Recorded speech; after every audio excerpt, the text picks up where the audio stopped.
are live. Beautiful. And possibly on the shorts once it loads. Once it loads. Let me just check it. There we go. We are also live there. And finally on Twitch.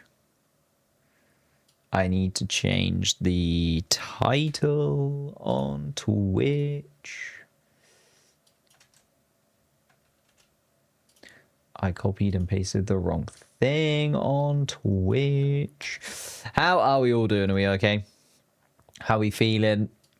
The final quarter of the season is upon us. 6 races to run.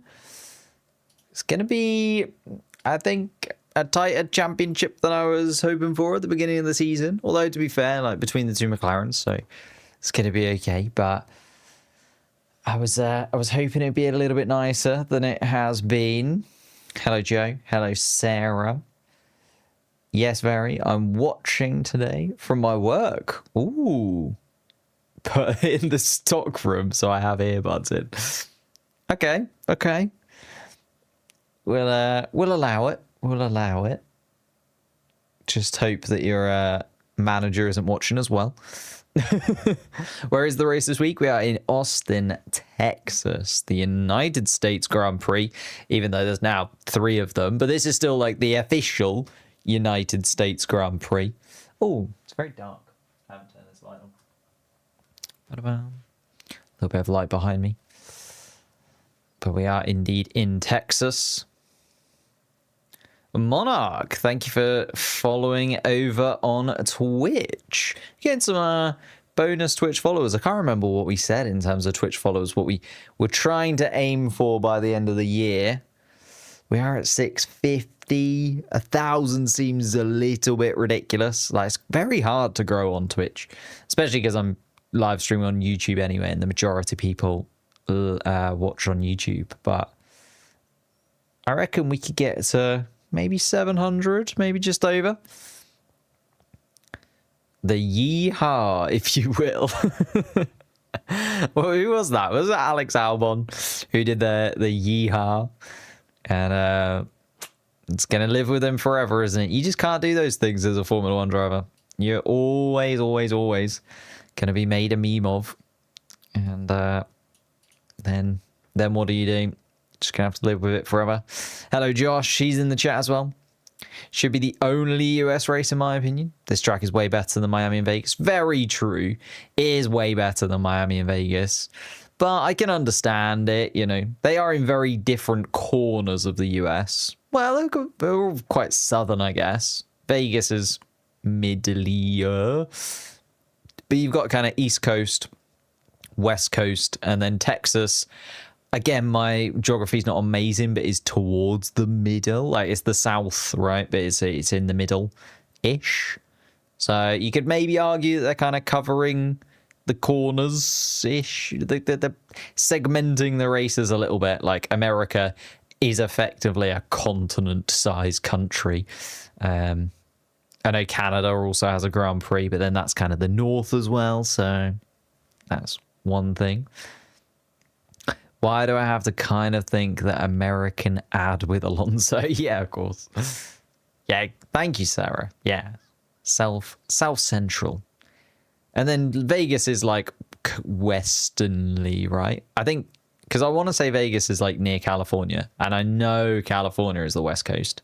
So through reasoning and deduction, I'm going to go with Las Vegas being near enough the West Coast. That, like, you know, Miami is definitely East Coast. So they're covering more of the land. But we are in Texas with 6 Grand Prix to go. I've started the stream live a little bit earlier than normal because I do want to get your guys' opinions. You know, you are the kind of people that are dedicated to the channel.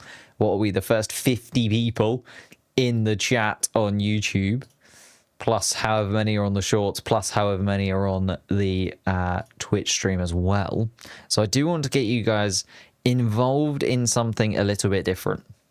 You know that pesky little man, that very irritating little annoying person that I have to call a colleague and friend, Dan No Skill. We are doing a video together fairly soon, letting you inside baseball a touch, where we decide who is the best F1 YouTuber. But to do so, you know, you got to prove your knowledge of Formula One and also racing in general, and also prove your chops when it comes to gaming. So we are doing a little challenge between one another. In fact, let me just like show you it. Do you reckon I can capture it? Let's see if I can do a window capture real fast. This one? Yes. Look at that. We are doing a challenge. Is that readable? Probably not. Let me cut it down a touch. Make it a bit more presentable. We're doing a challenge where we are competing in various F1 races, challenges, things. But I wanted to get your opinion, first of all, on the ones that we've got so far. And secondly, if you've got any challenges you can think of, because we were brainstorming. We've got a few more in the line that I don't want to give away, but I wanted to get your opinion on it. So the premise of the video is that you have to finish more of these challenges than the other. You can do any of these challenges whenever you want. You can do them in any order that you want, but you have to finish more than the other guy. So Dan No Skill is going to try and get half of them completed. I'm going to be trying to get over half of them completed and show that I am the better Formula One YouTuber. So half expecting a red flag during this. I mean, if there is a red flag, we'll come back to this. Why not do some GeoGuessr? GeoGuessr is on there. So F1 GeoGuessr, where it's the 24 Grand Prix tracks, and you have to get a score of over 100,000, because it's actually a little bit easier than you think, but time consuming. So that's the other thing, right? These challenges, they can be easy or they can be hard, but they have to be kind of a little bit time consuming, because you want to gamble on yourself being able to do 13 of these 25 challenges before the other guy can do 13 of these 25 challenges. So we've got GeoGuessr in there. We've got name 50 F1 drivers. We've got, of course, win a Grand Prix. We've got qualify on pole. We've got do a reverse lap of a race. Oh, Sebastian with the super chat. Thank you so much, Sebastian. Nico Hulkenberg in Q3. Double Williams in Q3. Sprint race and the main race. Whew. He is going all in on Nico Hulkenberg and the Williamses. I mean, Nico Hulkenberg, very, very quick in practice. Very quick in practice indeed. But both Williamses in Q3 as well. Alex Albon's been a little bit off of it in the last couple of weeks. But I like that you're backing him. And thank you so much, Sebastian, for the $10 super chat. It will go towards this video with me and Dan No Skill. Naming World Drivers' Championships. Oh, that's a good point. I haven't stolen any ideas from the F1, what was it? F1 Grill the Grid. Maybe I could steal some Grill the Grid ideas.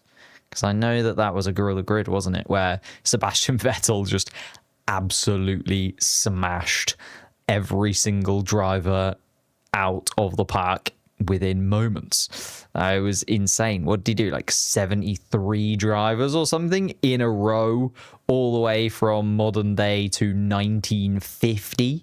And he got every single one of them correct. So absolutely insane.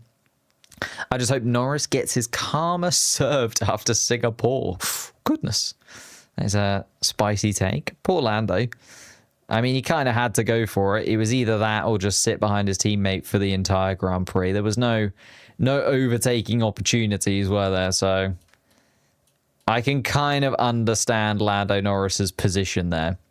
He definitely was thinking, you know what? I need to get more points than Oscar on the board, and I'm literally going to get one shot at it. He got the better launch, so just sent it, licked the stamp, sent it up the inside. And yeah, I mean, it was a bit harsh on Oscar.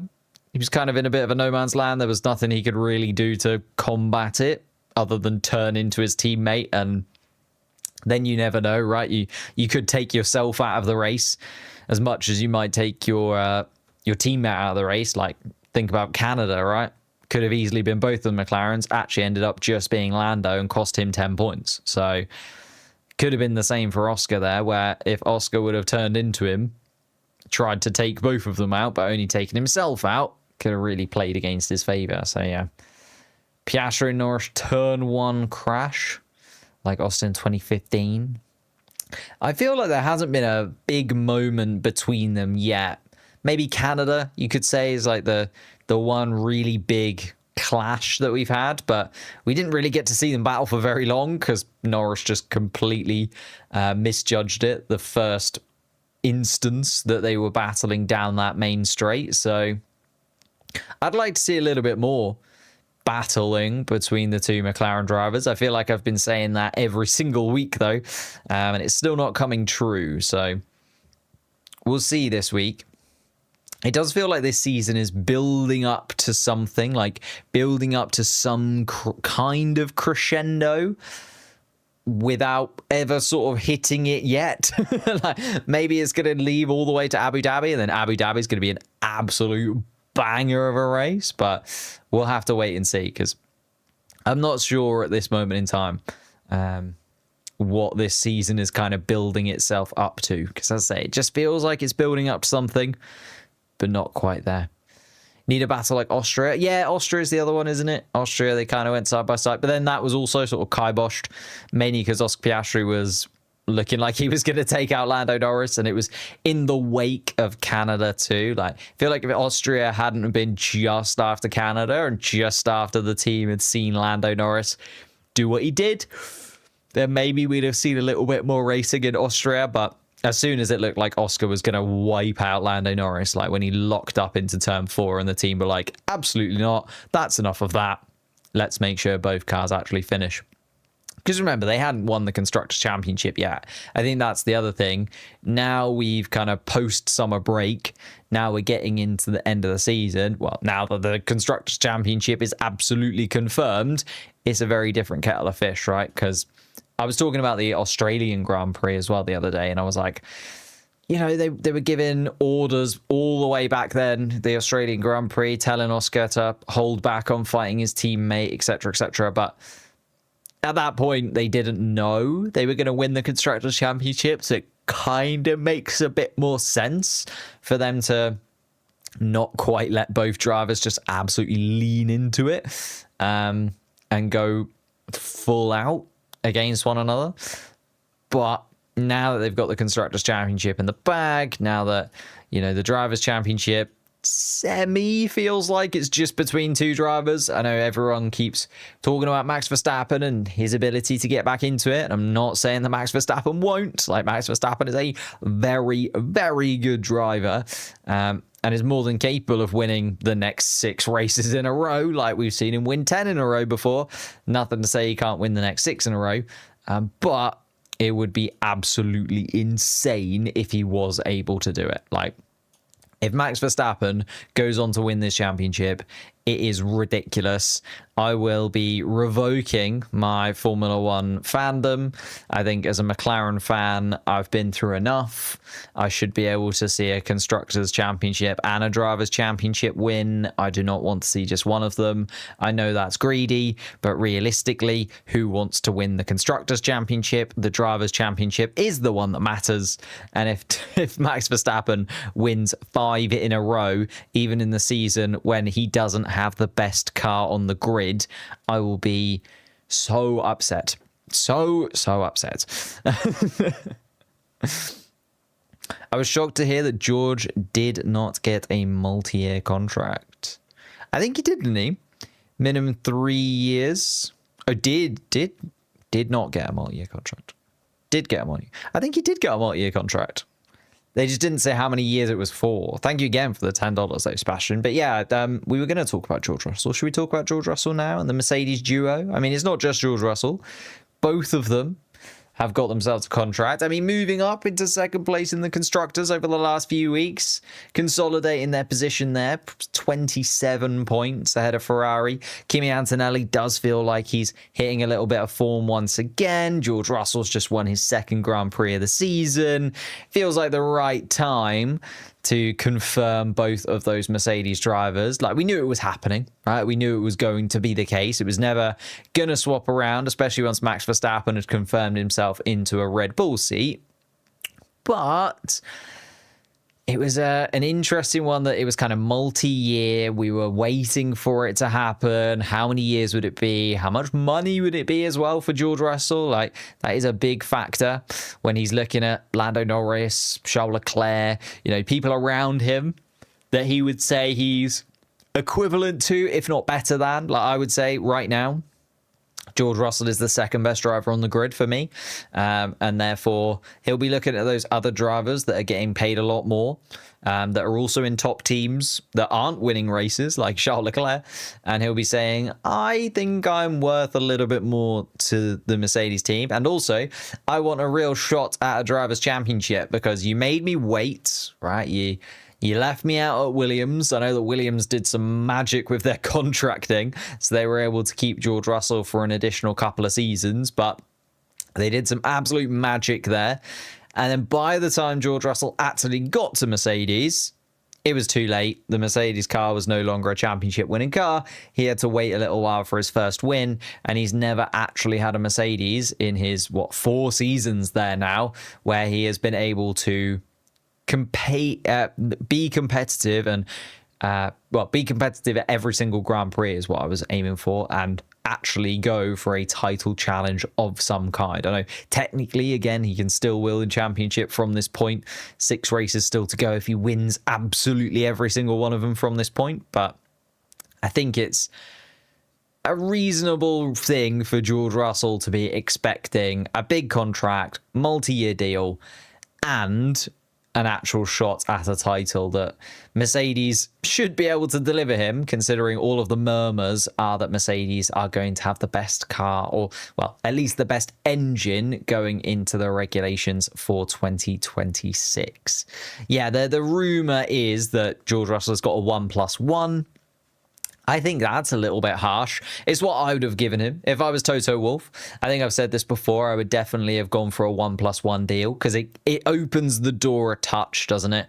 I'd have given Kimi Antonelli a 1+1, but I would have set his +1 at fairly reasonable. Like, you need to get within this many points of George Russell come the summer break or something like that. Like, a fairly easy target for Kimi Antonelli to hit to get that +1. And then maybe set George Russell's a little bit of a trickier challenge, just because I think you want that seat available just in case Max Verstappen does want to open that door. It's a weird scenario where George Russell could find himself in there, right? Because what if George Russell wins the championship next year for Mercedes, but then Max Verstappen also decides he wants to move over to Mercedes, and Mercedes have courted Max Verstappen for a good few years now. So do we end up seeing a Russell Verstappen pairing because Russell is the current world champion? Or do we see Mercedes kick out the current world champion, who would be George Russell? I know this is all very hypothetical, but imagine they kick out George Russell and George Russell has to go to like an Aston Martin to replace Fernando Alonso, or like a Ferrari to replace Charles Leclerc if he decides to actually jump ship finally. Like, we could end up in a scenario where Mercedes are in a bit of a sticky situation with George Russell having that multi-year contract. And again, I'd love to know what that kind of multi-year deal actually looks like, because I would be surprised if it is anything more than a 1+1, or even like maybe a 1+2, let's say, something like that, where he can earn himself a slightly longer contract if he wins the world championship.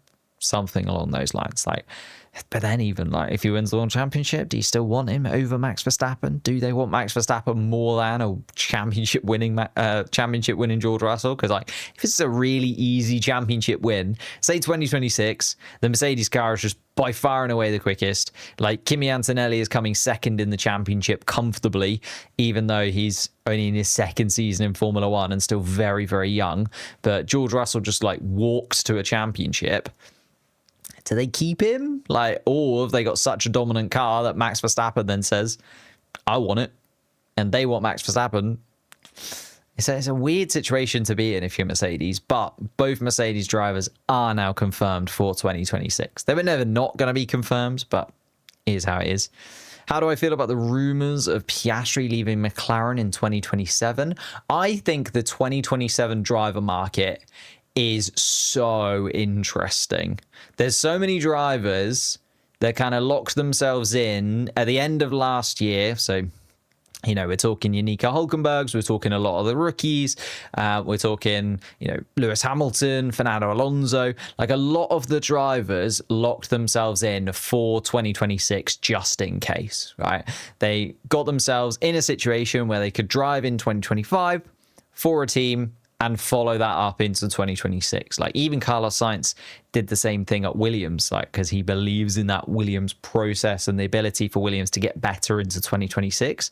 But then that does mean come the end of 2026, there's going to be quite a lot of drivers that are out of contract or are willing to move because the 2026 start to the regulations hasn't been what they wanted. And I know it's tough.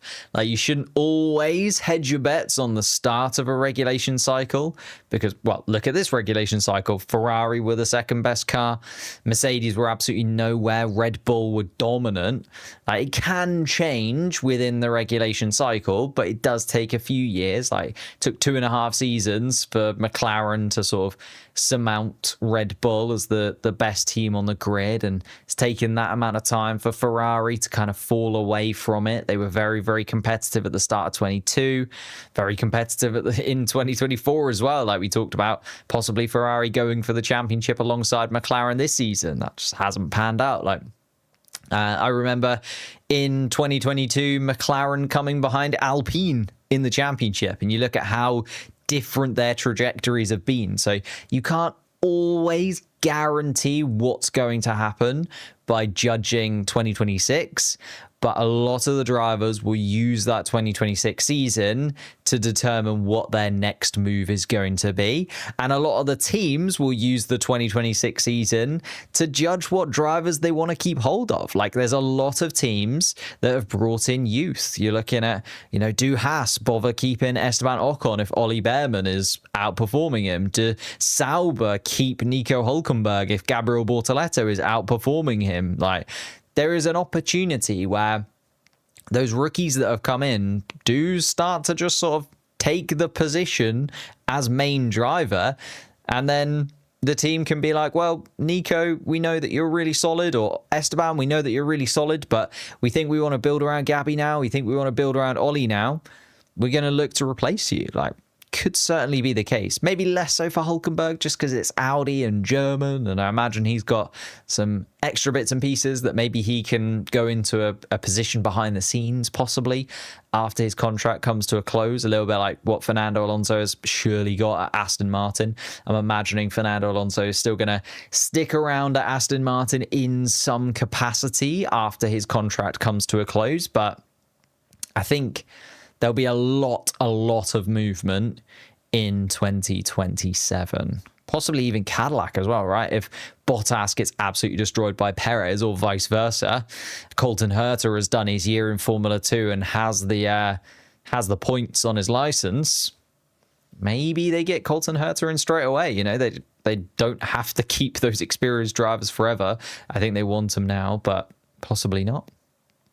22 McLaren fighting Alpine for 4th. Yeah, exactly. Now one's absolutely dominated the Constructors' Championship and one is 26 points behind Haas at the bottom of the standings. And you wouldn't have even said somebody would be behind Haas or even behind Sauber, to be honest, right? Like they were so far off the pace over the last couple of seasons, but Alpine, how the mighty fall. And this is the thing. He's 4 years ago now. Like, I know it was the start of this regulation cycle, but it's 4 years ago. It's a long time in Formula One. Lots of things can change. You look at how many team bosses have swapped around. You look at how many drivers have swapped around. Like, the grid in 2022 is completely different to the grid now. And I think 2027 is going to be one of those big reshuffles once again. Because I don't think we're going to see too many changes at the end of this year, right? The McLarens are locked in. Mercedes are locked in. Ferrari's locked in. Red Bull might swap Yuki Tsunoda for, say, Isaac Hadjar, but then they've got Arvid Lindblad to go in there. Williams locked in, Aston Martin locked in, Sauber locked in, Haas locked in, Alpine. Do they swap Franco Colapinto? Maybe, maybe not. I think Franco's actually done a little bit better recently, so and he's got the money there, so I don't know. It's a bit of a weird one. I feel like the 2025 going into 2026 is going to be another sort of calm year, and then we jump into 2027 where it's going to be chaos again in the driver market. Hello, Bits Gamer. Hello, Zach, as well. I really hope Lando wins the World Drivers' Championship over Oscar because Piastri seems way too young and immature to be a World Drivers' Champion. I completely disagree. I think Oscar is one of the most mature drivers that there can be. Like, they are absolutely, or Oscar is absolutely level-headed. I think we've seen a little bit of a wobble recently, but that's championship pressure, and he was going to have a little wobble at some point. We've seen a lot of drivers, even very experienced drivers, have a moment during a championship season. I think Piastri is by far and away one of the most level-headed and most mature drivers out there. Will this chat be members during quali? No, it's open to everybody. Well, open to everybody as long as you're, getting involved nicely and not being nasty to anyone. It's open to whoever wants to get involved. Who's taking the Red Bull seat? For me, I think it would be Isaac Hadjar, right? He's just been the more impressive of the two RBs over the course of the season. Although saying that, Liam Lawson has kind of come to the fore a touch, but Lawson just likes crashing into people too much. I think that's the downside of Liam Lawson. Is Hadjar the only option? There's no rookies that aren't on the grid currently. I think it would be Arvid Lindblad, right, is the only other choice, but I still think they'd give Lindblad an opportunity to go into the Racing Bull seat rather than go straight up into Red Bull. Thank you, Sebastian, again for the super chat. Sebastian is on fire today. If Fernando retires in 2026, do I believe Liam Larson could join Aston Martin? No, I think Aston Martin would go for another big name driver. Like, the whole point of them bringing in Fernando Alonso was because they wanted a drivers' championship winner, right? They wanted somebody to replace Sebastian Vettel, 4-time champion. All of the money that brings, the sponsorships that brings, just for having a world champion in your car. Aston Martin wanted to have that and wanted to continue that. So the only other champions on the grid at the time were Sebastian Vettel, Max Verstappen, Lewis Hamilton. Were there any other champions on the grid at that moment? I don't think so. So yeah, Fernando Alonso was the only other champion that they could get. Well, actually, they're the only champions we've had in time, apart from Kimi Raikkonen. No, Kimi Raikkonen was not still on the grid then.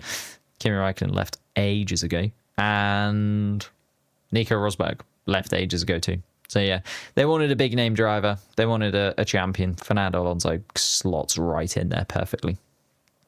Am I staying up to date with Zach Brown and Alex Palou situation? I am. It's ridiculous. Like, it's insane. I think it's so tricky. Like, in hindsight, you're like, well, Oscar Piastri has worked out perfectly. Oscar Piastri might go on to be the first McLaren world champion since Lewis Hamilton. Like, you're looking at a very, very solid driver pick in Oscar Piastri now, in hindsight. At the time, it was a little bit of a gamble. And I think Alex Palou would have been a great Formula One driver. Like, I can understand why McLaren were going down that path. And I think from what we've kind of seen and what we've heard Alex Palou was desperate to become a Formula One driver. Like, he came through the ranks. I think he was Carlos Sainz's teammate back in the day. Like, similar kind of background, both Spanish, of course, came through karting together and things like that. And I don't know, like, it just seems like Alex Palou is destined to be in Formula One at some point. I know that he's absolutely smashing IndyCar right now. He's about to go, 4 championships in 5 years. So he's comfortable in IndyCar. He's winning championships pretty nicely. And that also plays into it, right? Because he eventually decided not to go to McLaren. The McLaren IndyCar team, I should say, the McLaren Arrows, because he was still winning championships with Chip Ganassi and has continued to win championships with Chip Ganassi. So makes sense that he opted out of that move once the Formula One move also collapsed upon him. But yeah, it is a weird situation, isn't it? Like, these things that go on behind the scenes in Formula One that we're not really privy to, and the discussions about contracts and the future of seats and how it can change so quickly as well. Because I imagine Alex Palou thought that was basically guaranteed. By the way, he's talking about it anyway. He has definitely talked about it as if it is guaranteed. But Zach Brown then rug pull from underneath him by the sounds of things. And feel free to ignore this non-F1 QN, though. Do I think Leclerc will get a world championship? No, not a Ferrari, man. Not at Ferrari. Absolutely not.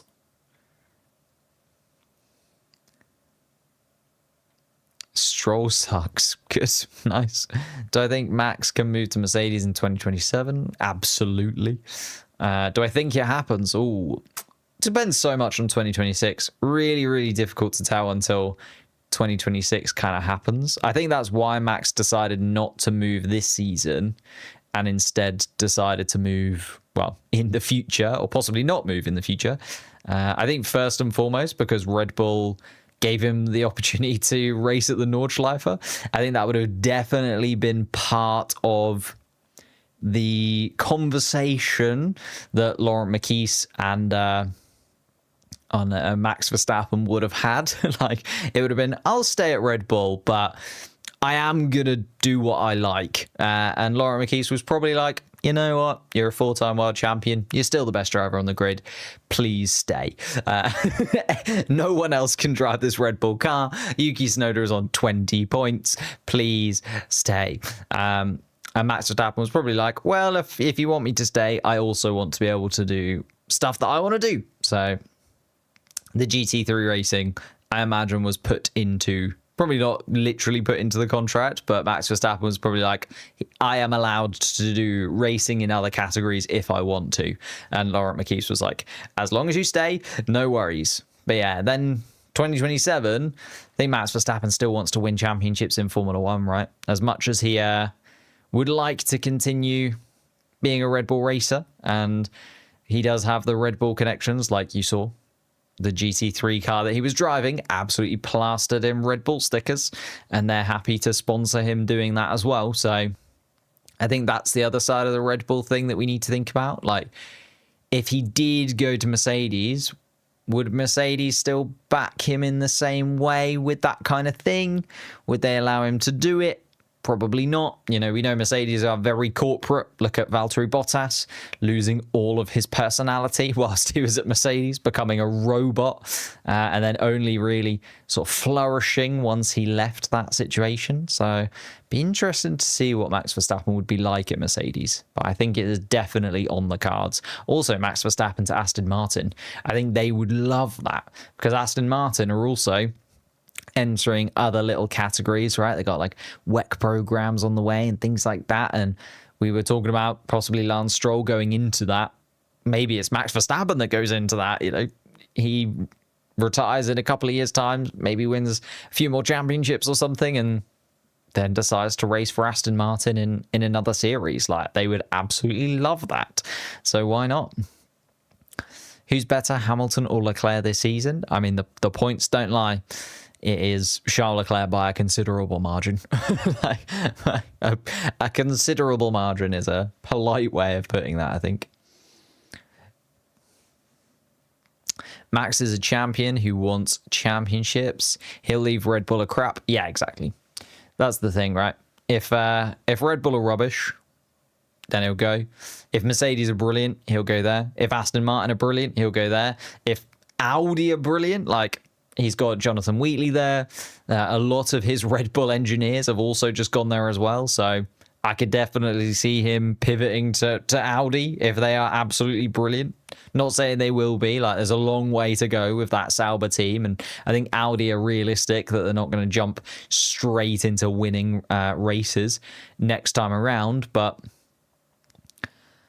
if they are, you never say never with these kind of things. If Audi do come along and absolutely fly, he's got connections there as well. So I think Max Verstappen is basically in charge of the Formula One grid, if I'm honest with you. As weird as that maybe sounds to say, I think he's got all of the options in front of him, and he could go any which direction he wants. Like, every single team would say yes to Max Verstappen. I know it's not going to happen, but like, say Max Verstappen rocked up at Haas and said, kick out Esteban Ocon, I want that seat. They would go, sure thing. Here's a contract. Thank you very much. In you go. Max Verstappen, I think, could turn up to any team on the grid and replace any driver on the grid. And I think most teams would just be like, yep, no worries. Here you go. Here's the contract. Thanks for driving for us. Go out there, win us some races. Audi could be a Brawn GP. Very true. Maybe Cadillac, right? Cadillac I didn't mention. Cadillac come in. They're absolutely flying out of the blocks. I suppose they Cadillac are like a proper new team. Whereas, yeah, Audi more of a Brawn situation in that they are taking over an existing outfit.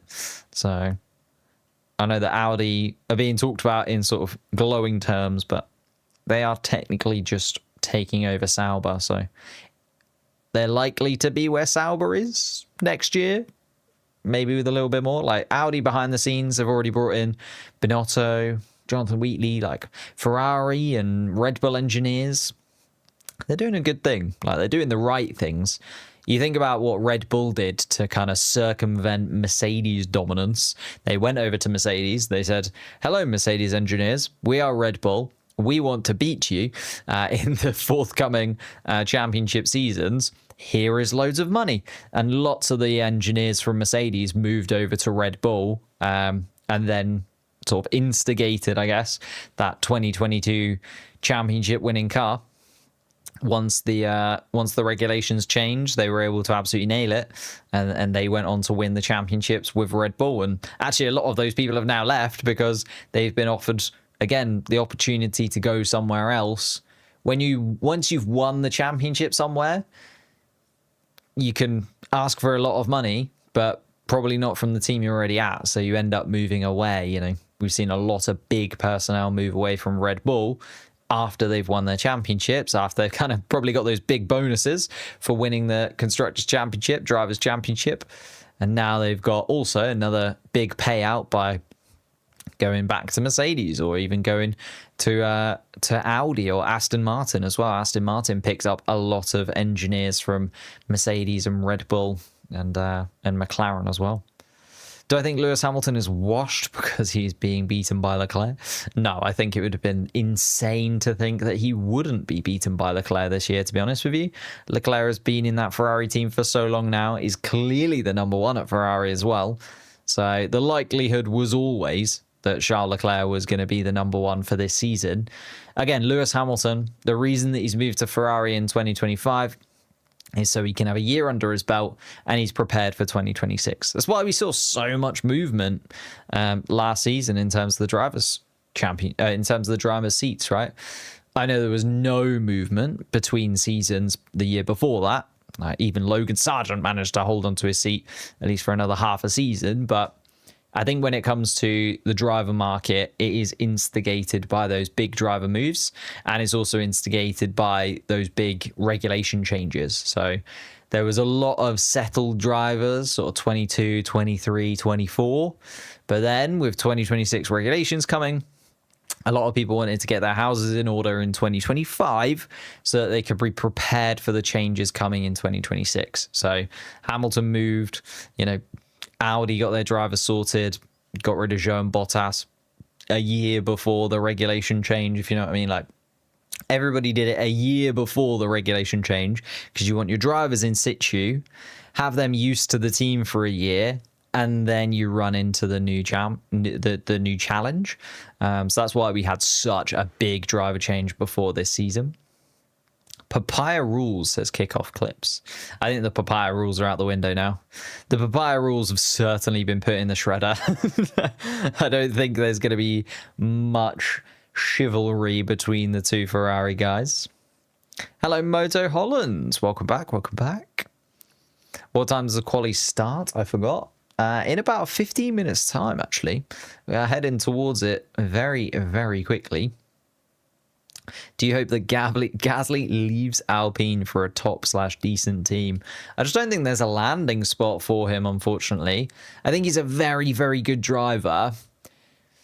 But outside of, say, 2021, where he was phenomenal, I don't think we've seen a crazy season from him since, where he's been absolutely scintillating and has, been a driver that you need to get into a top team. Like, if a seat came up at McLaren, say Piastri moves, my first choice to replace him would not be Gasly. And I think that's similar for a lot of the top teams. Like, even Williams, I'm not sure would look at a Gasly. And I just think he's in a bit of an odd situation where he got away from Red Bull. Think he needed to do that. He's shown his quality when it's come to Alpine. Don't get me wrong. But I don't think he's, generational talent or anything like that. He's going to have a very good Formula One career without ever being a world champion, in my opinion, or even getting a shot at a world championship at any point. If Max moves to Haas, you would maybe have a new Magnussen. I think that is very, very kind to Kevin Magnussen. I don't know if Kevin Magnussen is quite of the level of Max Verstappen, but he's been very kind there, putting the two of them in the same sentence. Do you think Ferrari will make a comeback next year? Absolutely not, and I hope not. I hope Dan No Skill, Mr. Pulse, they just have to continue to be very, very sad. I would like Ferrari to come sort of 6th in the constructors' standings. That would be brilliant.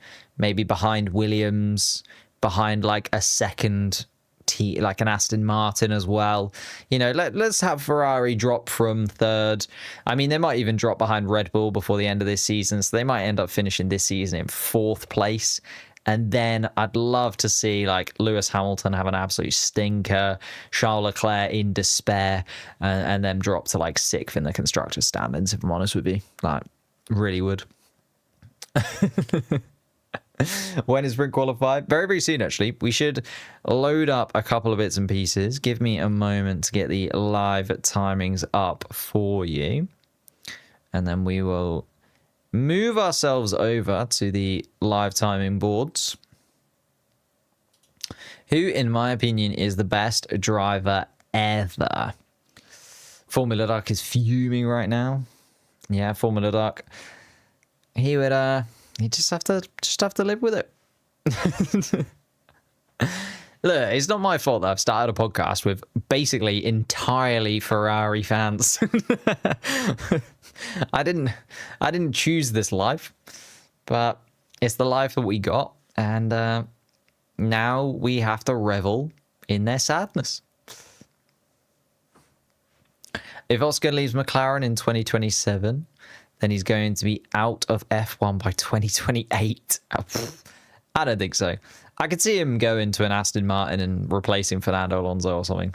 But again, it just depends how the McLaren looks. I think, again, if Oscar Piastri is a world champion at that point, the McLaren team falls off a cliff in 2026, he would rightfully move. It's a bit like when Hamilton left McLaren, right? Hamilton could see that the McLaren team was only going one way, and he was right. The McLaren car was absolutely abysmal.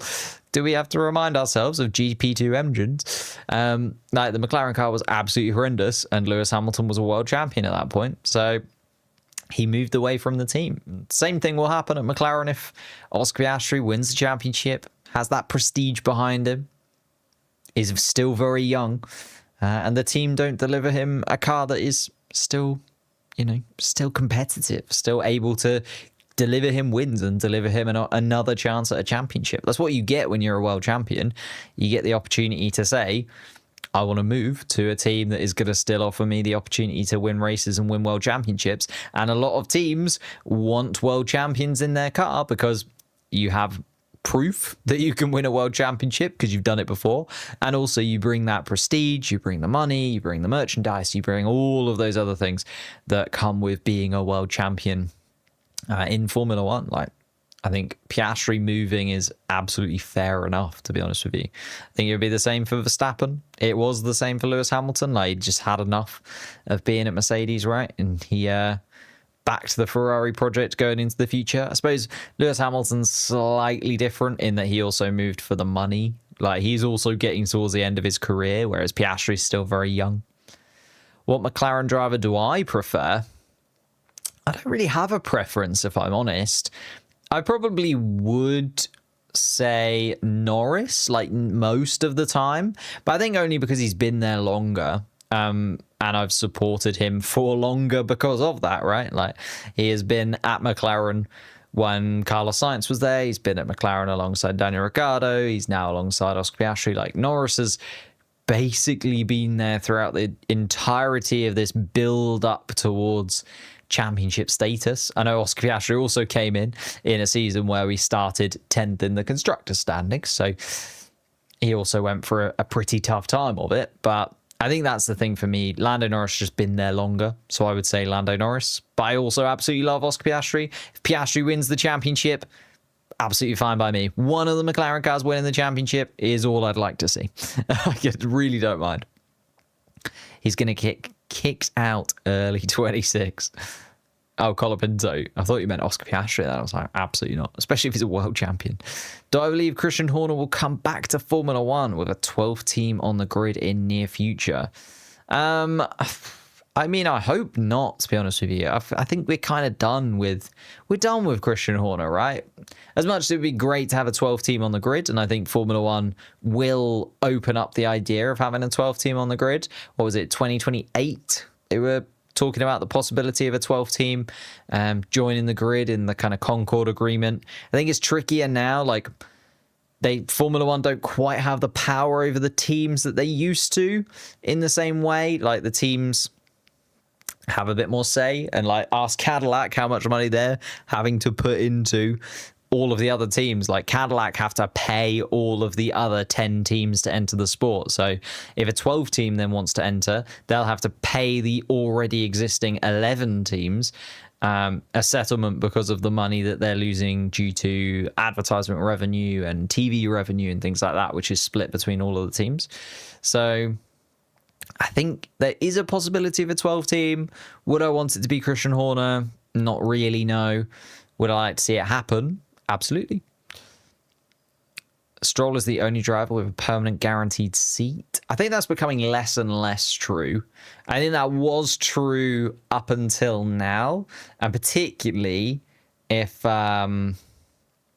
Mercedes engine, they're not using Mercedes engines, they use Honda engines. I was going to say, if the Mercedes engine is good, if the Honda engine is good and they nail the aerodynamics next year and they become more competitive, but Lance Stroll doesn't pull his weight, and maybe they miss out on a constructors championship because of Lance Stroll or something along those lines, I think then that's the straw that breaks the camel's back. I could definitely see Lance Stroll disappearing after a poor season in a goods car. I think it's fine having a poor season in a bad car and sort of making excuses here and there for him, but poor season in a good car, I think even though your dad is running the team, there's a lot of other people involved in the decisions as well, and I'm not sure they'd be able to save you from being sacked in one way or another. The other thing is, though, if Alonso leaves, then will they want to replace both drivers at the same time? So then Lance could also play the card of, well, I'll just be the number 2 to whoever you bring in because, I've been here for a long time and I'll be able to show them the ropes and things along those lines as well. So Maybe Lance Stroll's got another couple of years in him, even if he does have a bad couple of seasons. Let's have a little look, though. I need to get my stream loaded up as we're within 10 minutes now of the start of qualifying. Sprint qualifying, I should say. Sprint weekend is what we're live on a Friday. Feels weird to be live on a Friday. Feels like a very Saturday Friday, if that makes sense. But qualifying here today. We're then live twice tomorrow for the sprint race itself and then Grand Prix qualifying. And then we're live twice again on Sunday, first and foremost for the Grand Prix itself. And then finally for a members only post-race show. If you're not a member, become a member. Join the channel. Subscribe not only here, but also over on Crash Happy. That would be absolutely amazing. We're trying to get to 10,000 subscribers on Crash Happy before the end of the season. I think it's really possible. And actually, the Crash Happy channel is doing really, really well at the moment. Like, I know that I've kind of, well, particularly last month in September, there was a lack of content on this channel whilst I was trying to get Crash Happy up and running and kind of doing a lot of the behind the scenes for that, and the guys that we started Crash Happy with also working really hard on that too. But I think it's in such a like fertile place. You know, we haven't even done 10 podcasts yet, but it just feels like we already have really clicked as a group, and I'm so excited to see what Crash Happy can do in the future. So if you guys can help us get to 10k, that'd be absolutely brilliant. I've heard about it from Dan No Skill, of course, me, Dan, Mr. V, Mr. Pulse, Formula Duck, the boys, 5 of us working together. And we're just having so much fun with it. Like, we've recorded a couple of videos that haven't come out yet. They've honestly been like the most fun that I've had in so long. Like, they're just such funny and great people to work with. And I think we've got a really good relationship, like the 5 of us, where we can be honest with one another. We can talk about the ins and outs of what's going on and actually help each other grow. Like, I've learned a lot from those guys, and I know, you know, a lot bigger creators than me have been able to talk into doing this project with me. So very, very happy to have them on board. I'm very pleased that they are enjoying it as well, seemingly, because they haven't decided to just disappear. Chemistry is really good. Yeah, I think so. I think we nailed it in terms of who and where and when. I mean, I won't reveal the behind the scenes too much, but we did have a say. Like, I invited some people first, and then they had a say on who they also wanted and things like that. It kind of slowly built together. The pieces took a little bit of time to put in place, but I think all of those pieces needed to be carefully put in place and carefully selected for us to move forward. $10 dono if Lance doesn't crash in quali. The koalas, I've read it out. That is now in paper. Guaranteed. Needs to go in there. And that's everyone, actually. So that's everyone in the chat. There's like over 100 of you across... Well, actually, there's like over 500 of you across all of the platforms, including YouTube, YouTube Shorts, and Twitch. So, I mean, that is $10 from everybody, absolutely guaranteed. And then I'm going to take a month off work because that would be amazing, and I could definitely slot into doing Formula One full time for at least a month. I can pretend I'm a YouTuber on that money for a month.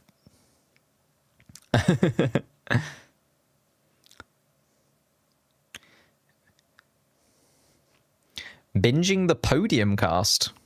It's very good. Thank you. Appreciate it. Lance Stroll pole and win. Now you've said that. If Lance Stroll wins, I think that $10 has got to go up to like, oh, it was £10, not even $10. £10 donation. Doing the conversions. Is that still more than dollars? Probably. I should know. But I don't.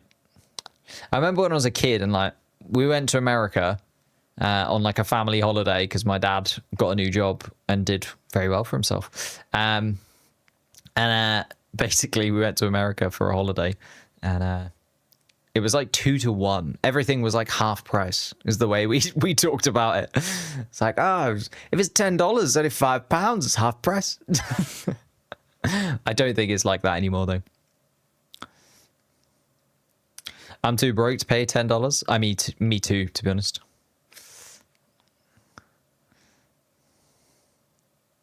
It's more than dollars. It's definitely more. Cool. Whew. The pound holding its value. Just about. All right. Here we go then. A couple of minutes away. Shall we shuffle ourselves over to the race times? Let me just get the qualifying board fully set up. This was what it looked like at the end of free practice 3, by the way. Nico Hülkenberg, the second fastest car out on track. Fernando Alonso, also the 4th fastest. Verstappen down in 5th. To be honest, we really need, like, Verstappen to have a bad weekend as McLaren fans, because I really don't want McLaren to win this drive. I really don't Verstappen to win this Drivers' Championship over the 2 McLarens. It would ruin my day, ruin my month, ruin my year. I have put so much into this Formula One sport. I would like a little bit out of it. I know we've won a couple of Constructors' Championships, but again, Constructors' Championships mean nothing. Constructors' Championships are for the team. Drivers' Championships are the ones that people talk about. You know, I can name all of the Drivers' Championships, but could Sebastian Vettel name all of the Constructors' Championships? Maybe, to be fair.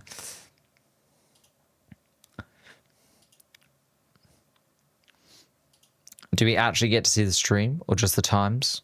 You get to see this. Unfortunately, like, yeah, I can't show you the race. That is illegal in every single sense of the word. Sky Sports pay a lot of money for those rights, and I can't take those rights away from them. They've got those rights. Oh, we haven't got the segments on the timing board. Let me find the options. Settings, track map.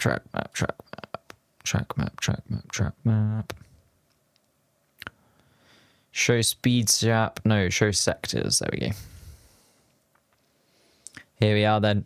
The Austin Grand Prix circuit. Well, the Circuit of Americas. The risk of rain has been set at 0%. Blue head padding material must be used because it is so warm. And the possibility of rain is at 0. In fact, it's looking like it's going to be another hot race where the driver's going to have to wear the cooling system. Oh my goodness me, and everybody trying to get out very swiftly into the pit lane. Already they go. Lots of drivers lining up in the pit lane, prepared for the start of this one. And we get underway in a moment's time. It's going to be Racing Bulls to come out first and foremost. Have we seen the new liveries for everybody over the weekend? That's something that I was supposed to talk about. I had it in my notes, but got distracted and did not talk about. I don't know why I write these notes. I write notes before every single session, before every single live stream. And then you guys, we just get chatting. we get chatting. I forget about the notes. And they're put to one side. But yeah, let me know who you think has the best one-off livery for this weekend. I do quite like the McLaren white, but I'm biased. Isaac Hadjar was the first driver out on track. Yuki Tsunoda followed him. Nico Hülkenberg, third driver out there. Colapinto, Behrman, and Bortoletto also making their way through the first sector. Esteban Ocon is next in the line. And then we're starting to see a lot of the midfield cars wanting to get out early, get their rubber down, and a lap time in. Liam Lawson follows Esteban Ocon out of the pits. Alex Albon then moves to the front of the queue, waiting for Lawson to disappear up the hill and around the left-hand curve of turn 1. Carlos Sainz, his teammate, just behind. But we are going to be looking at Isaac Hadjar setting the standard today in the first part of qualifying. He's just coming through the third sector now. Yuki Tsunoda, the man he's looking to replace, just behind him as well.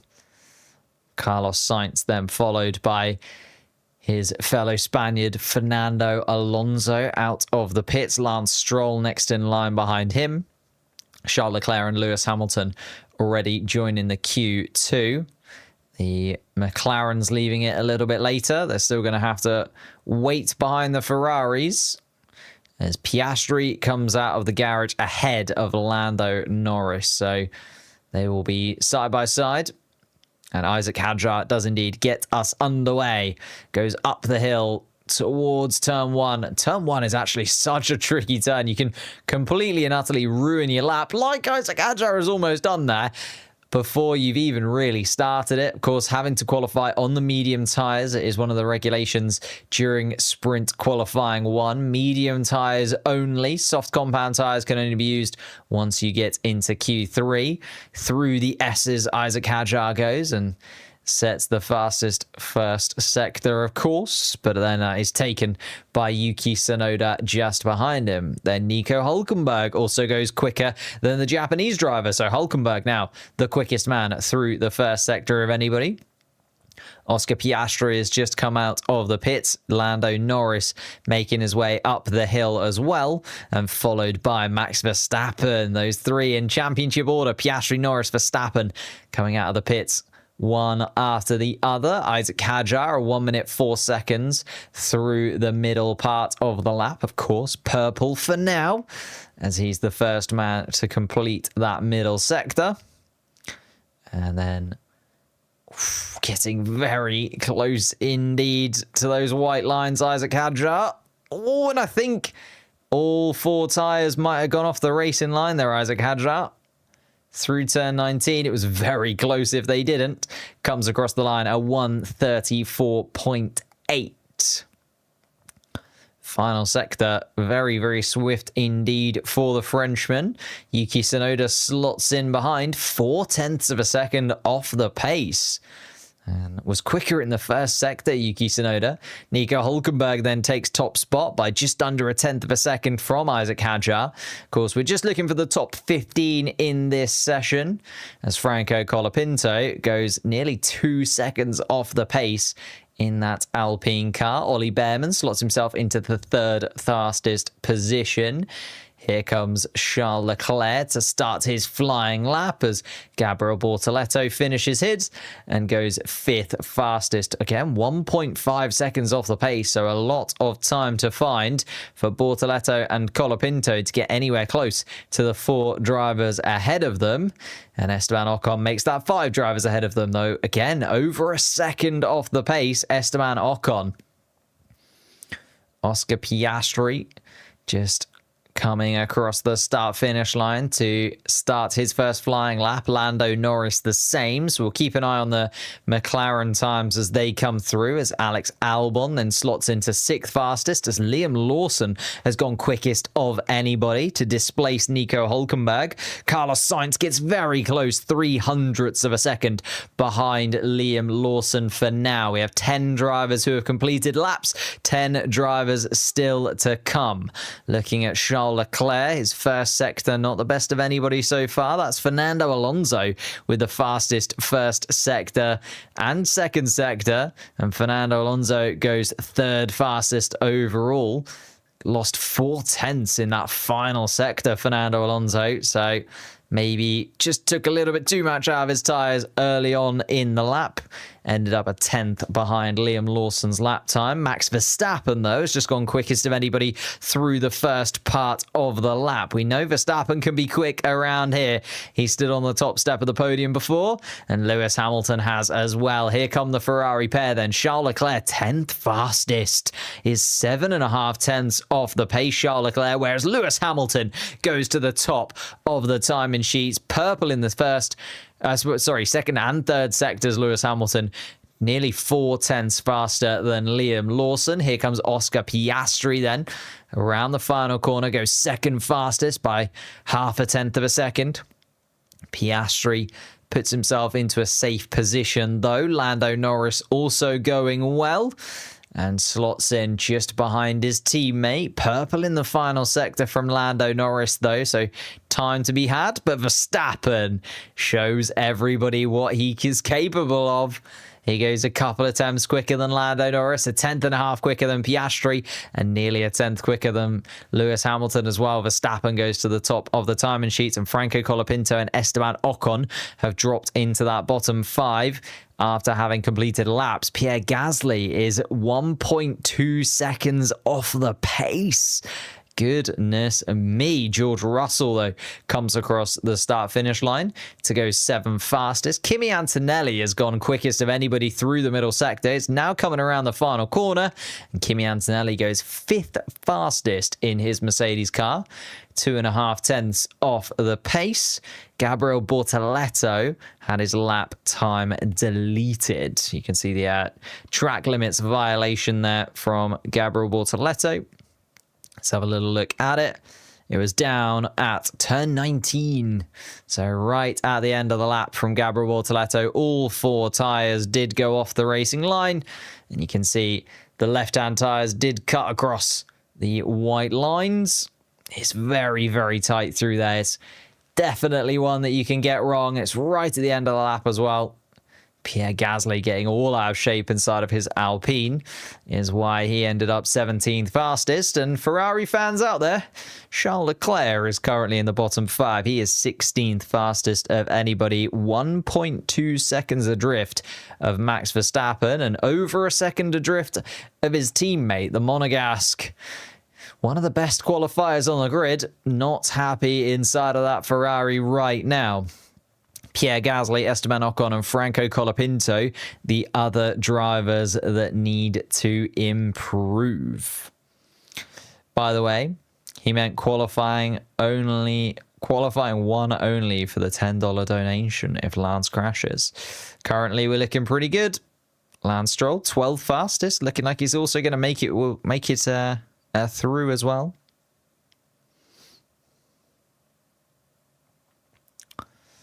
Max goes top. It's so over. Yeah. Could do with Max Verstappen just being like, 5th or something, maybe both of the McLarens and both of the Mercedes cars quicker than him for once. Even 4th. I'd take Max Verstappen coming 4th this weekend. Just not 1st or 2nd again. Could we not have Max Verstappen 1st or 2nd, please? Or could we have the McLarens maybe finish ahead of Max Verstappen? That would also be nice, We are winning the Constructors... Or we have won the Constructors' Championship. Maybe we could finish ahead of the Red Bull car. Ooh. As another queue forms, Gabriel Bortoleto trying to force the issue in the pit lane. Slotting between the 2 Haas cars. We are back on the way once again. Fast laps to come. Hadjar lock in, please. Hadjar currently 11th fastest. Is currently safe, but is 7 tenths of a second adrift of Max Verstappen's time. So still a lot for him to find. And you look at some of the cars behind. Stroll, Behrman, Albon, Leclerc, Tsunoda. You'd assume that those guys are going to improve. So Hadjar can't see himself as fully safe yet.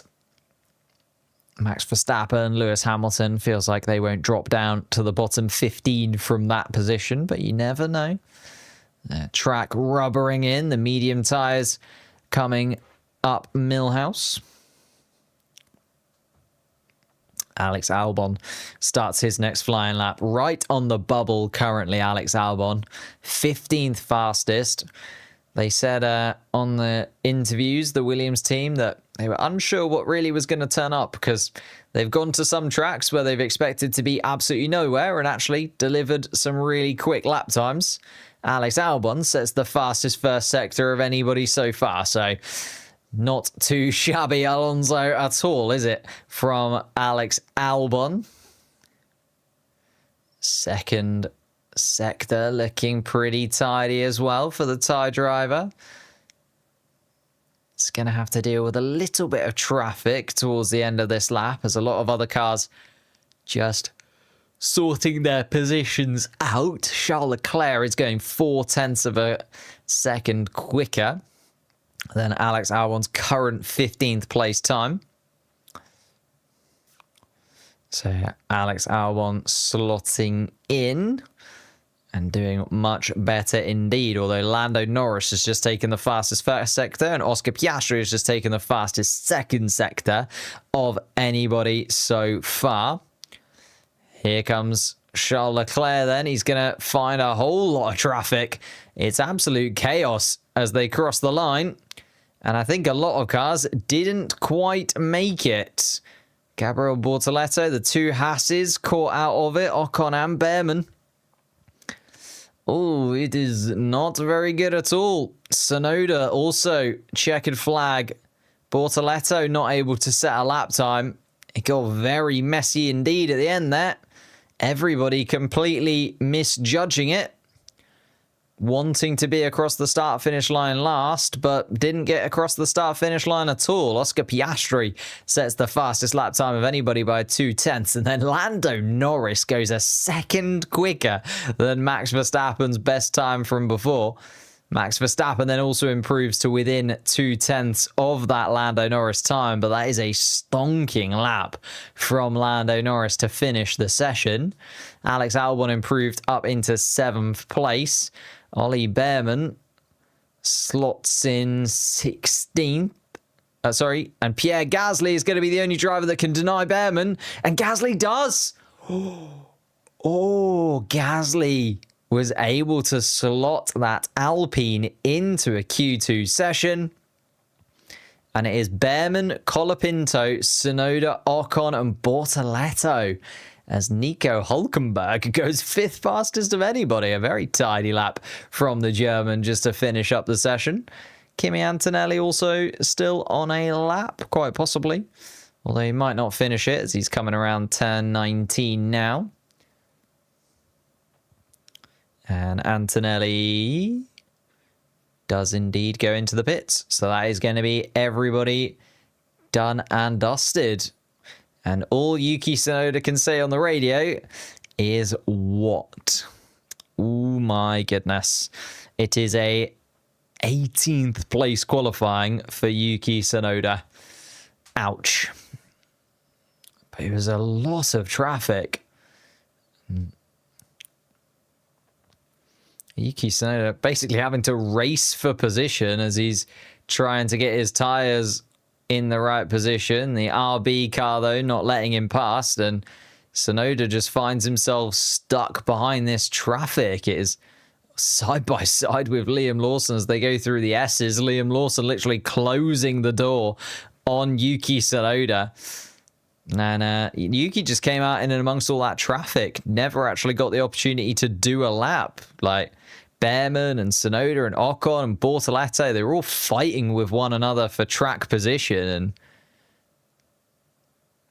And he never, very ungentlemanly at the end there, going around the final corner, trying to get across the start-finish line to start a lap. And Lewis Hamilton also became a victim of the situation as he was winding up to come round turn 20.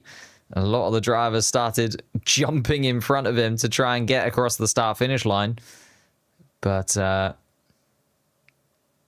Gabriel Bortoleto on the radio also not very happy at all. Didn't even manage to set a flying lap time there, Gabriel Bortoleto. His first one deleted due to track limits and didn't get a shot at a second because, as I just said, all of those back markers that were trying to come across the line last completely mistimed it. Like, just didn't get round their formation lap quick enough and weren't able to prep their tyres correctly and, well, didn't get round prepping their tyres anyway, so it didn't matter.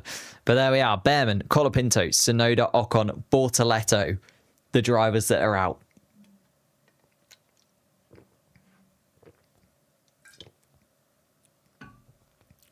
Great lap by Nico. Yeah, solid lap from Nico Hülkenberg. Hamilton, very, very impressive as well, has to be said. It was a very quick lap time from him to be, well, I was going to say within a few tenths originally, but now it's a second off the pace because Norris and Verstappen and Piastri were able to all have another bite at the cherry. Carlos Sainz also through for Williams. Hadjar there in 7th, Antonelli 8th, Albon 9th, and Lawson 10th. They're the drivers that, if it stays the same, will also make their way through to Q3. But we have got Russell, Alonso, Leclerc, Stroll, and Gasly, the 5 drivers that will try to improve as they go into the second part of qualifying. And remember, this is only qualifying for the sprint race. We will have another qualifying session tomorrow for the full Grand Prix. But this qualifying session on the medium tyres, as you can see.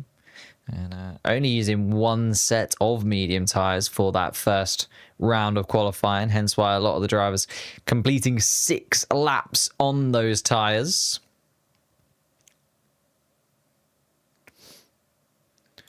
Russell, Alonso, Leclerc, Stroll, and Gasly in there.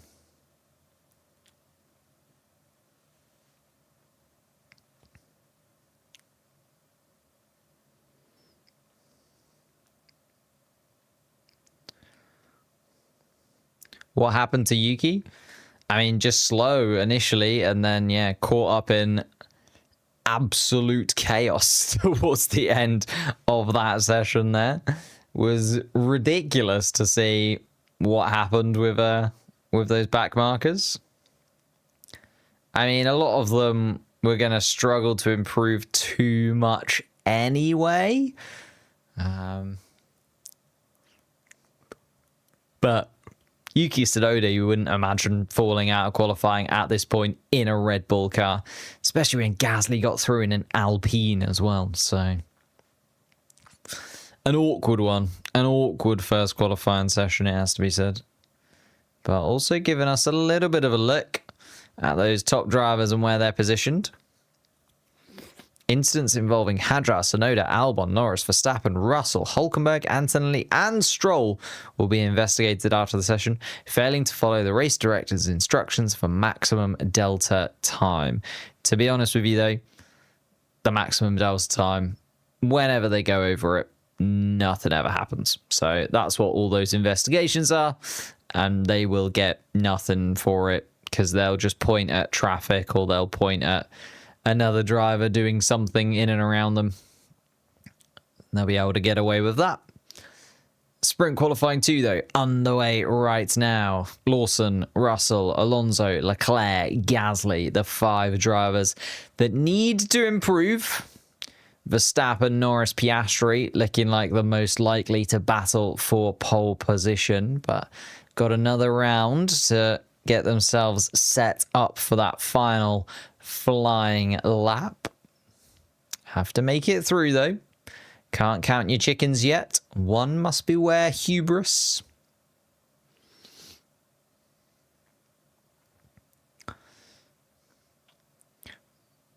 Here we are then. Max Verstappen deciding he is wanting to get out pretty early on, is Max Verstappen. He jumps out into the pit lane and then across almost instantly.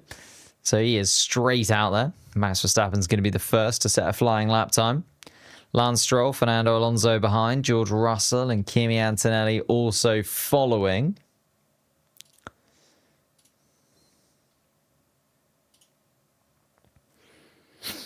Antonelli just coming around the middle sector. Alex Albon finishing the first sector. Lando Norris waiting for Oscar Piastri to make his way up the hill.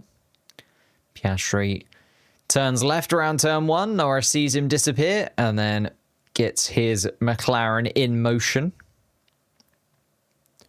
Charles Leclerc not looking very happy at all, still in that Ferrari car. Joins the queue in the pit lane, but wasn't a scintillating lap time from Charles Leclerc. Hülkenberg, Hadjar, Lawson and Gasly then, the only drivers not yet out on track.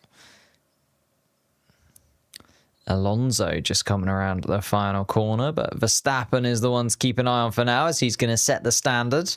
A 25-1 through the first sector for the current world champion. And lovely little turn 11, hitting that apex. Round he comes. DRS then opened. The long back straight towards turn 12. Then you get to the twisty bit. 12, 13, 14. Tricky corners that you have to absolutely nail the apex of every single one, swapping from the left-hand side of the track to the right-hand side of the track and back again. Verstappen, though, round wide through turn 15. Benefit on the exit, going through 16, 17 and 18. Rattling yourself around there, Max Verstappen. Then into turn 19, probably the trickiest corner to get right. Can he easily go wide there at turn 19? Seems to nail it. Round turn 20 he comes, and Max Verstappen sets the standard at a 133.1. Who can get close enough to that? Oscar Piastri, starting his flying lap, will think, hopefully I can.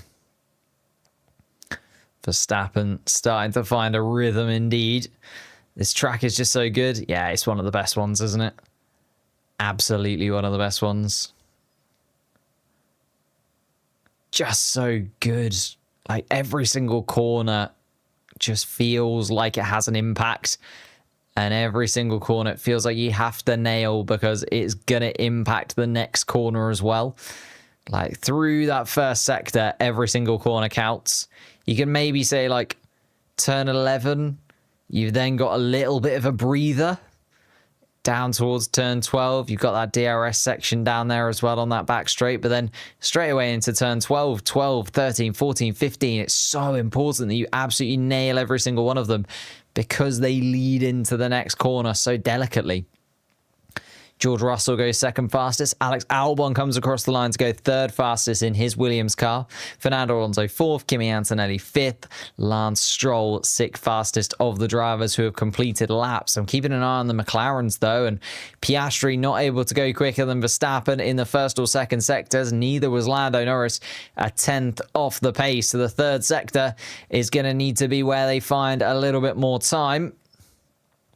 Piastri round the final corner, the Andretti turn, and fastest in the final sector, but still 2/10 adrift of Max Verstappen's time. It's a good time from Oscar Piastri, but it's not enough to get next to Red Bull's main man. Here comes Lando Norris. Then he does find a couple attempts in that final sector, does Lando Norris. And that means he is a 10.5 quicker than Verstappen overall. Here comes Charles Leclerc. It's only 9th fastest for Charles Leclerc. And that is not going to be a good enough lap, to be honest, if he's hoping that that's going to get him through. Lewis Hamilton also only goes 9th fastest. So Hamilton and Leclerc now right on the precipice of getting out of qualifying. Lance Stroll drops into that bottom 5. Hülkenberg, Hadjar, Lawson and Gasly still yet to set laps. Deciding to go late. Here comes Liam Lawson then. On the note of where are they? Holding onto their tyres until the track is at its absolute optimum. Lawson and Hadjar just making their way to the end of the pit lane. Hülkenberg and Gasly still yet to put a lap in. And I think I can see Gasly coming down the pit lane. Not sure where Hülkenberg is though. Oh no, Hülkenberg is there as well. I was wondering where Hülkenberg had got to. Needs to get out there sooner rather than later. Only 3 minutes and 20 seconds on the board. Lawson, Hadjar, Hülkenberg are out. Gasly then the final car to make his way out of the pits. Carlos Sainz has just come back into the pit lane. Verstappen, Sainz and Albon, the only cars in that pit lane. Could get in and out very quickly if you wanted to, but it's gonna be quite a quick turnaround if they want to get another lap in down at Williams. Sainz and Albon currently 5th and 6th fastest. So it is Norris, Verstappen, Piastri, Russell, Sainz, Albon, Alonso, Antonelli, Hamilton, and Leclerc are current top 10. But 4 of the bottom 5 yet to set lap times. Only Lance Stroll has set a flying lap. Hulkenberg, Hadjar, Lawson, and Gasly down in the bottom 5. Liam Lawson coming through the final part of the lap. Isaac Hadjar has also just come through the Sector 3 timing marker. It's coming around turn 14 and 15 just now. Lawson being a little bit cautious maybe on this out lap, but 2 minutes still to play. Knows that he'll get across the start-finish line with a good chunk of time in hand and a possibility at going through to the final part of qualifying. Here comes Liam Lawson then. Charles Leclerc, a 134.284 to beat for the Racing Bull cars. Isaac Hadjar also starts his flying lap behind. Nico Hulkenberg is just coming around turn 19. Pierre Gasly coming around turn 17. Ferrari fans might indeed need a little bit of therapy after this one. Leclerc and Hamilton are coming around at turn 11 right now, so they will get another flying lap and another shot at improving. Thank you for subscribing, Edu Duarte. Hopefully I've said that correctly. Thank you all of the new subscribers to the channel. Trying to hit 150,000 subscribers before the end of the season. It's going to be a pretty tall order, but I believe in you guys. And here we go then. Liam Lawson is going pretty decently. So is Isaac Hadjar. Williams podium on Sunday. Certainly not impossible. Feels like the midfield teams are getting amongst it, doesn't it? You know, you've got Norris, Verstappen, Piastri, Russell, but Antonelli's under pressure. Hamilton, Leclerc under pressure. Tsunoda's already out. Oh, and Isaac Hadjar's gone wide at turn 19. So that's track limits lap time deleted. Oh no, sorry, it's Liam Lawson. So Liam Lawson goes 11 fastest, but it's not going to count anyway, and he's going to probably start 15th because he's not going again. Isaac Hadjar, though, comes around the final corner, just only gets himself into 10th fastest. I thought the RB cars were going to have a little bit more about them, if I'm honest with you. Nico Hulkenberg, second fastest in free practice 1. Let's see if Nico Hulkenberg can get anywhere close to second fastest in this second qualifying session. Here he comes, the Stakes Albert car around the final corner. Goes 5th fastest, does Nico Hulkenberg.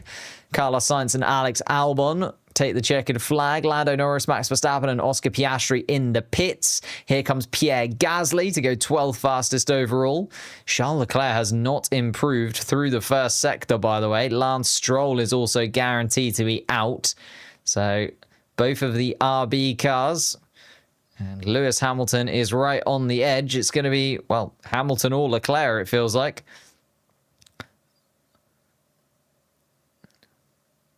Leclerc then is going for it. Ferrari against Ferrari. Can they both improve more than Kimi Antonelli to maybe drop the Mercedes car out of it? It's the only thing that the Ferraris have got in their favour. Otherwise, it's going to be one of them guaranteed. Can the Italian team displace the Italian driver? Here comes Charles Leclerc round the final corner. Can he get himself into the top 10? Yes, he goes 8th fastest. So Lewis Hamilton then needs to improve. It's going to be Hamilton or Antonelli, and it's Antonelli who drops out into that bottom 5. Lewis Hamilton by 6 thousandths of a second.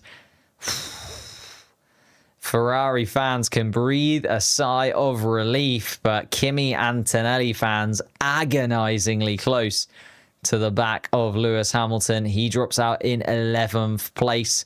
Isaac Hadjar, Pierre Gasly, Lance Stroll, and Liam Lawson, the other drivers to join him in that bottom 5. It was Behrman, Colapinto, Tsunoda, Ocon, and Bortoleto who dropped out in Q1, leaving us with our final 10 drivers. And it's a little bit of a mix, actually. Lando Norris, Verstappen, Piastri and Russell, as you'd expect, but Hulkenberg is in there. Sainz and Albon have snuck their way through. Fernando Alonso has found a little bit of pace inside of his Aston Martin car as well. And the two Ferraris just about getting themselves through into that final part of qualifying. Goodness gracious me.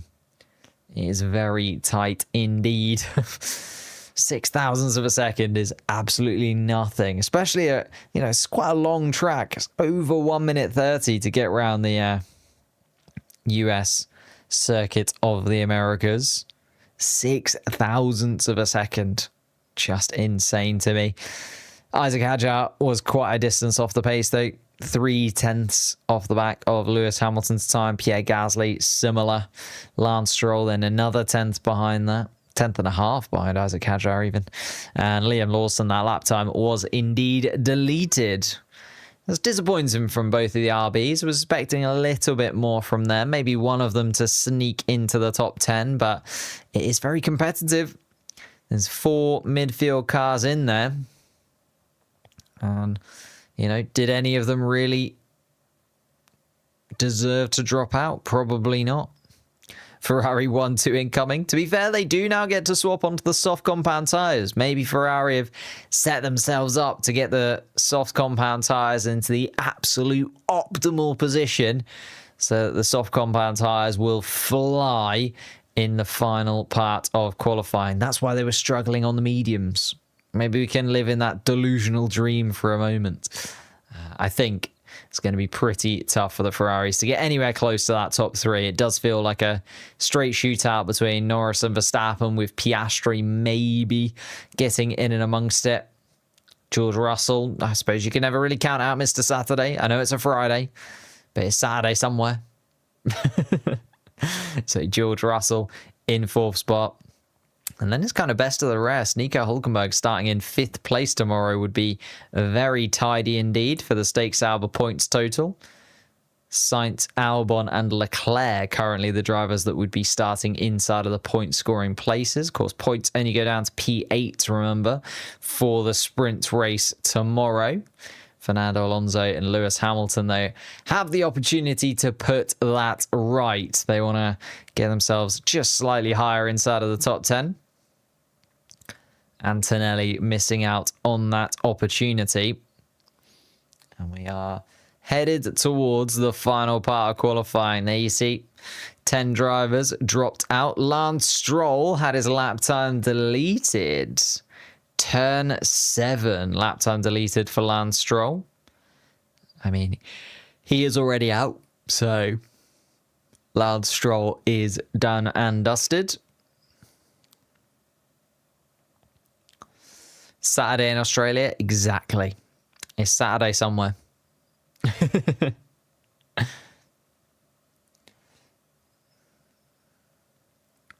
It is not Saturday in Austin, Texas, though.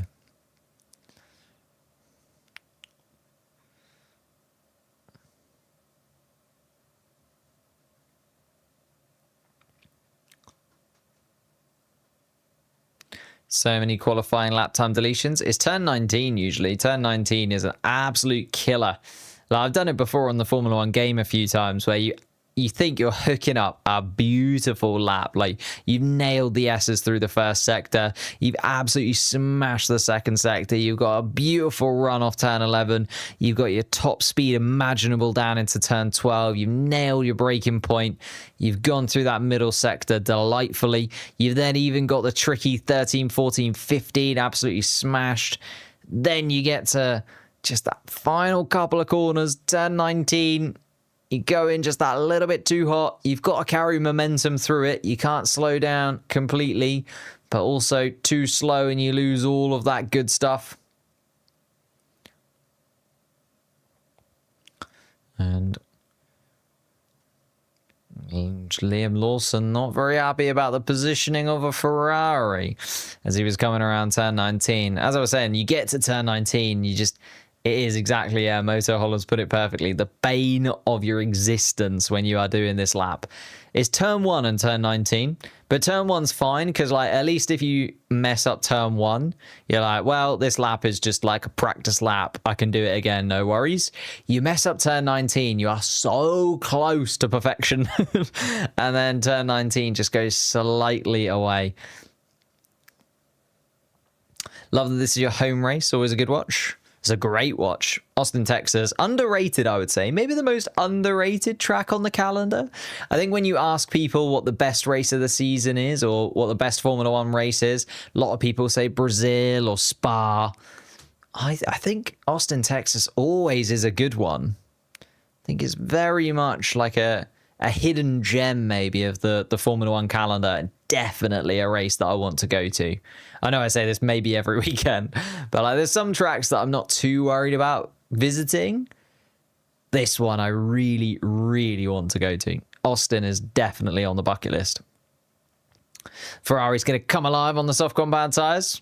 Let's see. George Russell, the first driver out on track. He's making his way down towards turn 12. Alex Albon and Carlos Sainz following him out. This is basically going to be a one-shot quali, though, because there's 6 minutes and 40 seconds left on the timer. It is over 1 minute 30 to get round and complete a lap here in COTA, so not a lot of time in hand. George Russell might be able to just about do it and do 4 laps, although he's going to have to come in and out of the pits very, very swiftly if he does want to do a second flying lap. You've got to think, if you want to do a second flying lap, or you either do back-to-back flying laps, which is almost unheard of, or you have to do 4 laps and then a 5th flying lap, if you know what I mean. So you do a flying lap on lap 2, and you do a flying lap on lap 5.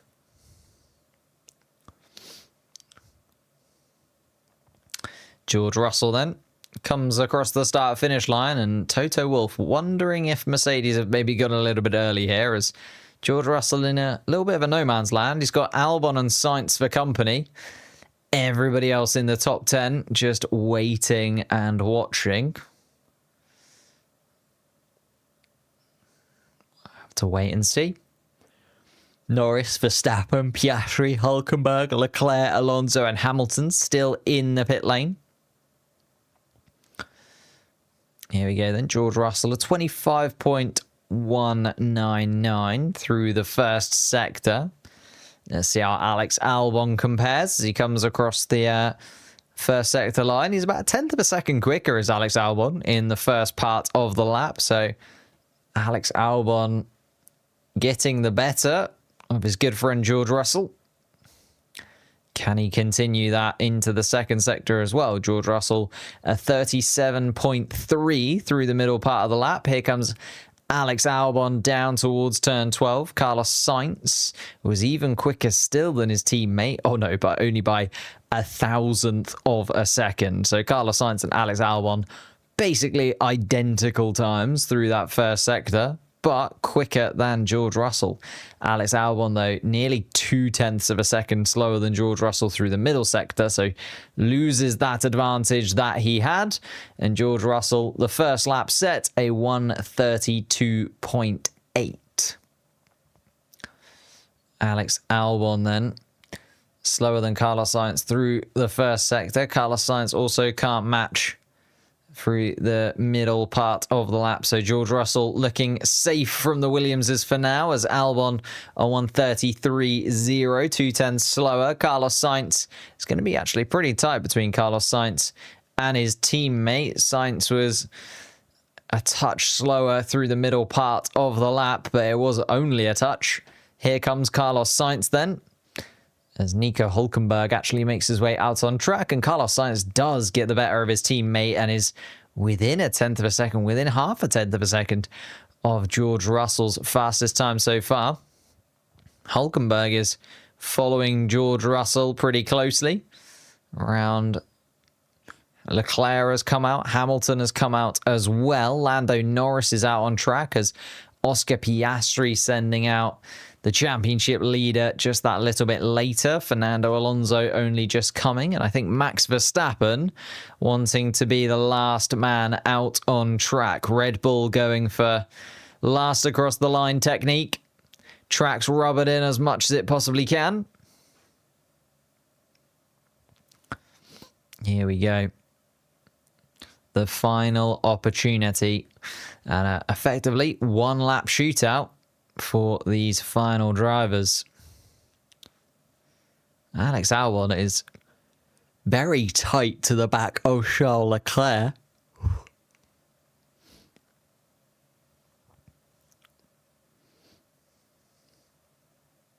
It's Kimi Räikkönen's birthday today. It is indeed 46, I want to say. The most recent Ferrari world champion. Nico Hülkenberg then comes across the start-finish line. Let's focus in on a few more flying laps. Where can Hülkenberg slot himself into second fastest in free practice 1? He's carried that speed. He's managed to get himself all the way through qualifying 1 and 2. But where is that Stake Sauber car going to sit come the grid tomorrow? Charles Leclerc comes around to start his flying lap as well. Alex Albon comes back into the pits, followed by Carlos Sainz. Lewis Hamilton is going fast behind Charles Leclerc. Charles Leclerc making his way through turns 6 and 7. It's a 25.1. A 10th down on Hülkenberg through the first sector as Hülkenberg has gone fastest of anybody. Hülkenberg, the quickest man through the first sector, beating out George Russell, Carlos Sainz, and Alex Albon so far, as well as Charles Leclerc and Lewis Hamilton, who also can't live with the pace of Nico Hülkenberg's Stake Sauber car. Hülkenberg then through the middle part of the lap, also looking quicker than George Russell, but here comes Lando Norris to nab the fastest first sector of anybody. Alonso, Piastri, and finally Verstappen now coming across the start-finish line as Hülkenberg is going to finish his lap and slot himself in. I think Hülkenberg might have a real shot here of going to the top of the timing sheets, and he does indeed. 2.5 tenths quicker than George Russell. Hülkenberg take a bow, a 132.6, and a very solid lap time indeed. Here comes Charles Leclerc and Lewis Hamilton. Lando Norris goes quickest of anybody through the middle sector as well. Max Verstappen, though, quicker than Lando Norris through the first part of the lap now. Charles Leclerc slots into 5th place behind the two Williams cars and slowest of anybody at the moment. Lewis Hamilton, his teammate, just coming around the final corner now. The Ferrari still looking uncomfortable on the soft compound tyre. He at least goes ahead of his teammate and also ahead of Alex Albon into 5th spot. But Lando Norris looks to be absolutely flying and goes to the top of the standings by 4.5 tenths of a second. It's provisional pole for Lando Norris. Oscar Piastri looking a couple attempts off of his teammate, and Lando Norris looking comfortably ahead of Piastri through first and second sectors, but Piastri could do it all in this final part of the lap. Max Verstappen also looking competitive through the middle part of the lap as well. It's Piastri and Verstappen still to come. Where are they going to slot into? The championship leader goes second fastest by 3 tenths of a second, but where will the current world champion sit? He was fastest of anybody through the first part of the lap. A comfortable second sector as well, and he does nick pole position by 700ths of a second. And Max Verstappen is on pole once again. And could we have a McLaren pole? No! No, we can't. Max Verstappen takes it. And you know how I said we just need Max Verstappen to have a bad weekend. Just one bad weekend from Max Verstappen is all we need. Does he give me one? No. He has the best qualifying that I've seen from anybody in a while. It's a very, very good flying lap. Fastest of anybody in the first and final sectors where it counts. Just let us win a drivers' championship, Max. Just let us win a drivers' championship. You've got 4 of them. You've got 4. Just let us win one. But can he? No. He just has to keep doing it. Just to keep qualifying. And this is exactly what people keep saying, by the way. Everyone's like, oh, all Max has to do is win every single race and Oscar Piastri has to come third. Look where he is. I'm going to lose my mind. I'm going to lose my mind if Max Verstappen wins this championship. But we're still a long way from that. We've got 6 races still to play out, 3 sprint races still to come. Let's take a deep breath. 4 is better than 5, though. Yeah, Max Verstappen, stunning lap. Take nothing away from him. Very, very solid indeed. A tenth of a second quicker than Norris, and Norris was absolutely flying. So that is a very, very good lap from Max Verstappen. Oscar Piastri couldn't quite live with the two of them. Nearly 4 tenths of a second off the pace. Nico Hülkenberg will start on the second row behind Oscar Piastri. Could be looking at a second podium place for Nico Hülkenberg this season. He was asked about it in an interview. He said it would be very nice. It's looking like it could happen. George Russell starts on the third row of the grid with Fernando Alonso, and Carlos Sainz and Lewis Hamilton start just inside of the point scoring places. Albon will start in 9th and Charles Leclerc will start in 10th through to Q3, but outside of the point scoring places, points only down to P8 for tomorrow's sprint. Kimi Antonelli, Isaac Hadjar, Pierre Gasly, Lance Stroll, and Liam Lawson, the 5 drivers not quick enough to make it through out of Q2.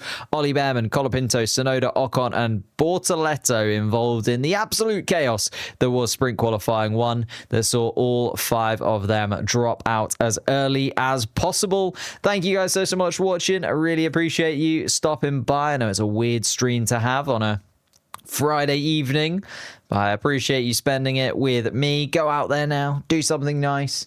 I've got to wait for 3 hours and pick my girlfriend up from the train station at 2 o'clock in the morning. So I'm going to sit here and try and find something to do to not fall asleep.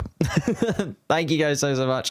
I will see you tomorrow for 2 more streams. Actually, do me a favor. Whilst you're here, click the top link in the description and watch my most recent video on the 2 McLaren drivers and whether there is any favoritism between the 2 of them.